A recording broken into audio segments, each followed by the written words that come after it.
Hey guys, today we're making s'mores cookies. So follow along for the recipe. First, microwave your butter so it's soft. Then pour it into a big bowl. Following that, add white and brown sugar. Then you're gonna mix them all together. Also, by the way, I got this recipe from my best friend ChatGPT. Next, you have to put one egg in, but don't do this with one hand. I only did that because I was recording, so subscribe so I can get better recording equipment.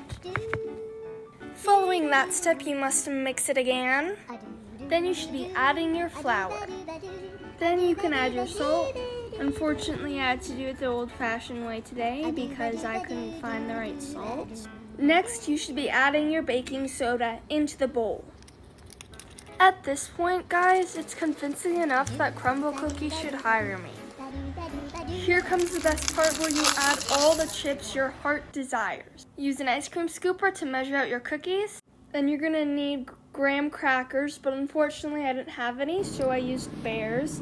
And you're gonna put your dough on top of your Bears. They should look like this.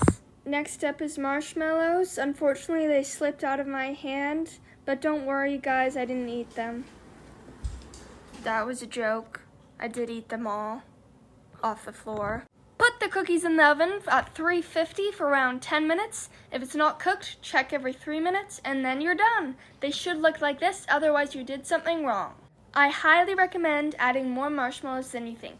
These ones kind of reminded me of that movie with Lava Girl and Water Boy when they went on that floating cookie in the Milk River. Subscribe if you've seen that one. Have a scrumptious day!